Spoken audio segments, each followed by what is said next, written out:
역대상 4장 9절 10절 말씀을 본문을 가지고 함께 은혜 받기를 원합니다.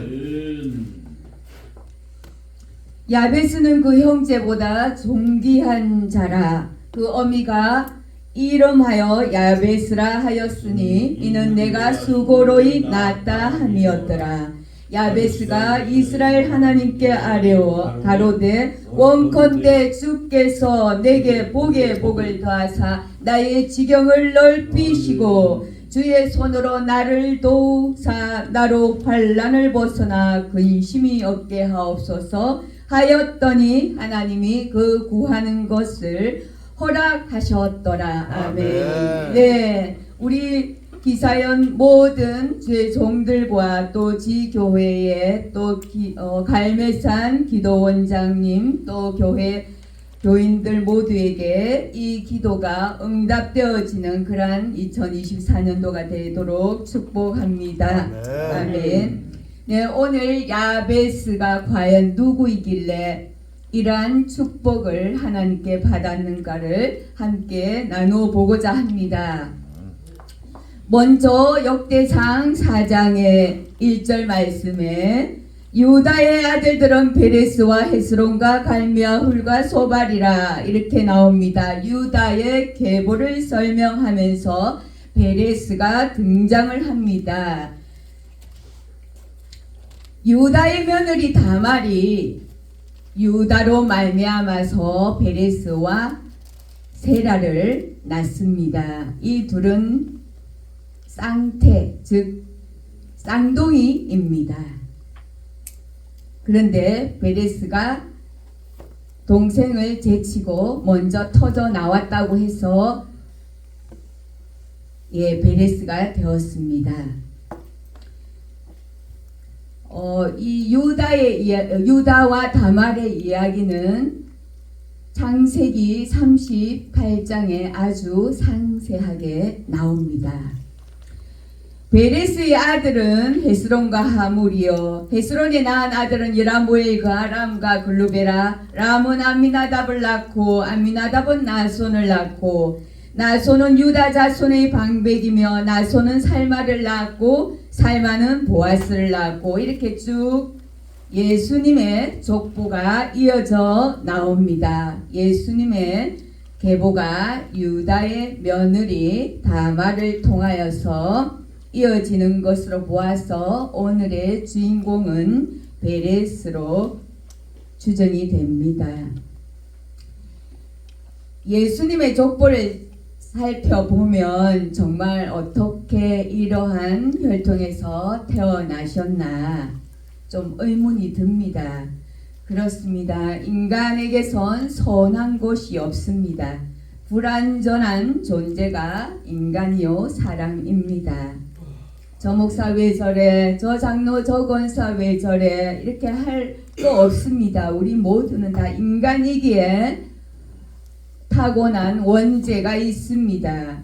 예수님의 은혜가 아니면 우리는 다 영벌에 갈 수밖에 없는 자들입니다. 예수님의 그 보혈의 능력으로 우리는 새 사람이 되는 것이며 영원한 생명에 이르는 것입니다. 내가 선해서 내가 착해서 천국 가는 것은 결코 아닌 것입니다.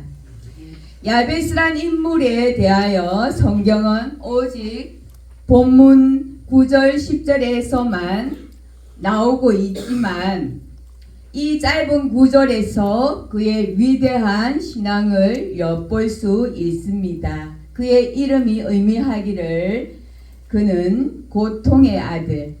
네, 그의 어머니가 이 아들을 낳으면서 얼마나 고통스럽게 낳았으면 고통의 아들, 수고롭게 낳은 아들이라고 이름을 지었을까요? 그는 아마 틀림없이 불리한 조건 가운데서 태어났음이 틀림이 없습니다.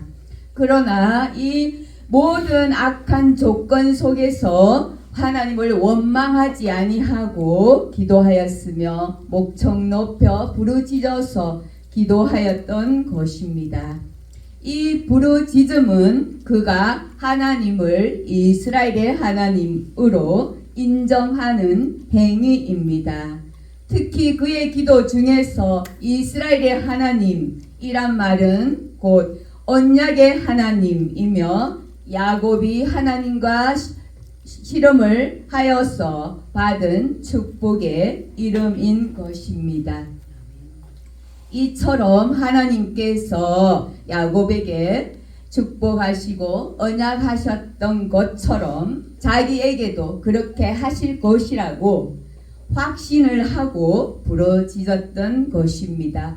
그래서 그는 기도하기를 내게 복에 복을 더하사 나의 지경을 넓히시고 주의 손으로 나를 도우사 나로 환난을 벗어나 근심이 없게 하옵소서 라고 하였던 것입니다. 우리가 기도하고 의심하고 그 기도에 대해서 부정한 말을 해서는 안 됩니다.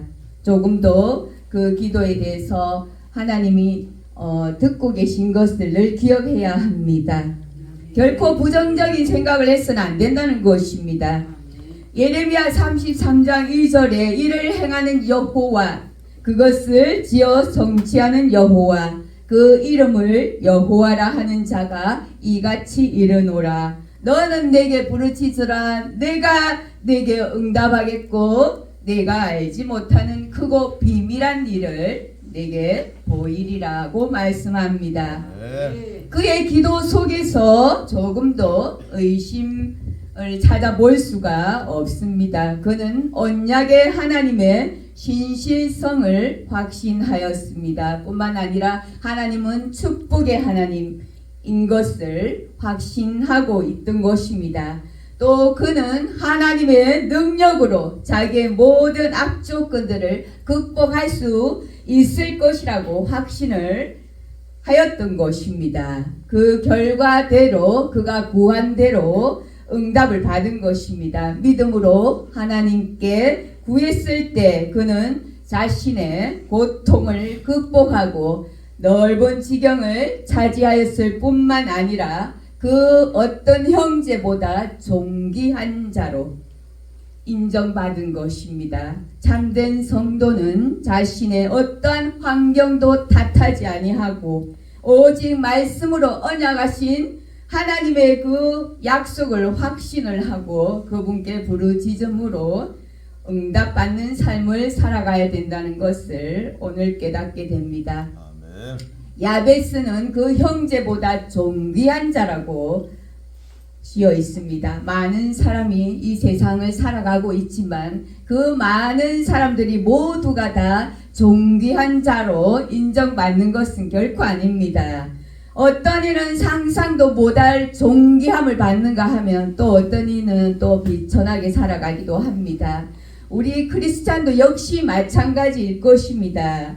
누군가는 하나님 앞에서 존귀하게 인정받고 또 누군가는 덜 존귀함을 얻기 때문입니다. 야베스는 불우한 환경 가운데서 고통스럽게 태어났고 또 이 모든 환경을 뛰어넘어 그가 형제보다 존귀한 자가 되었다는 사실입니다.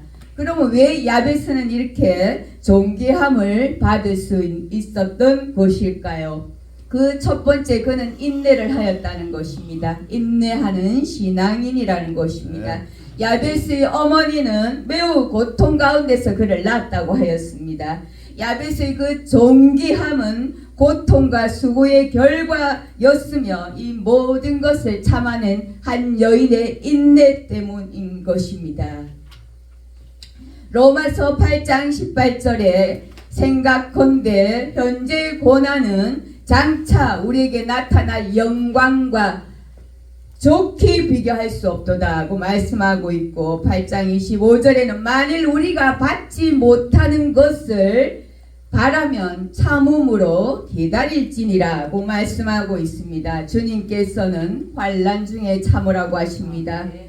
또 불신자를 대할 때도 선한 사움을 할 때도 예수님의 재림을 기다릴 때도 인내하라고 하십니다. 그리하면 온전하여 부족함이 없게 한다고 하셨습니다. 하나님 앞에서 아름다워진다고 하셨습니다. 이것이 존귀가 아니고 무엇이겠습니까? 진정한 신앙인에게 있어서 고난에 대한 극기와 인내야말로 신앙생활의 최고의 덕목인 것 같습니다. 두 번째는 기도하는 신앙인이었다는 것입니다. 야베스가 형제보다 존귀한 이유는 그가 기도하는 모습이 때문입니다. 그는 언약의 하나님을 복의 근원으로 고백합니다. 또한 참된 존귀의 길은 오직 하나님께 달려있다고 믿고 그분께 도움의 손길을 간구하고 있다는 것입니다. 성도 여러분, 존귀히 여김을 받는 신앙인은 기도하는 신앙인입니다. 진정 위대한 신앙인은 기도를 많이 하는 자입니다. 데살로니가 전서에 쉬지 말고 기도하라고 했습니다. 한 범사에 감사하라. 쉬지 말고 기도하라. 이는 예수 그리스도 안에서 너희를 향하신 하나님의 뜻이라고 말씀하셨습니다. 다니엘이 존귀케 된 것도, 또 바울이 존귀케 된 것도, 또 솔로몬의 영광도, 또 갈멜산의 엘리야의 그 영광도, 이 성경 속의 모든 위인들의 그 존귀가 그들의 기도에서 비롯되었다는 것입니다. 세 번째로 노력하였다는 것입니다. 노력하는 신앙인이었다는 것입니다. 야베스가 형제보다 존귀한 자가 된 것은 그 자신이 피나는 노력을 했기 때문입니다. 야베스라는 그 지역에 서기관들이 많이 모여 살고 있었습니다. 유대의 전승에 따르면 야베스는 율법학자라고 합니다. 아마도 이것은 그의 노력의 대가가 아닌가 싶습니다. 결론입니다. 참으로 그는 기도하는 신앙인, 인내하는 신앙인, 노력하는 신앙인이었습니다. 그래서 그 노력이 또 야베스를 형제보다 존귀한 자로 만들었던 것입니다. 사도 바울은 또 이렇게 얘기합니다. 내가 이미 얻었다 함도 아니요 온전히 이루었다 함도 아니라 오직 내가 예수께 잡힌 바 된 그것을 잡으려고 쫓아가노라. 이렇게 고백을 합니다. 주님의 종인 우리들은 표대이신 예수 그리스도를 붙잡고 하나님께서 위에서 부르신 부름의 상을 위하여서 쫓아가는 자들이 다 되시기를 축복합니다. 그리하여 형제보다 더 존귀한 자의 삶을 살아가시기를 축복합니다. 아멘. 기도합니다. 원컨대 주께서 내게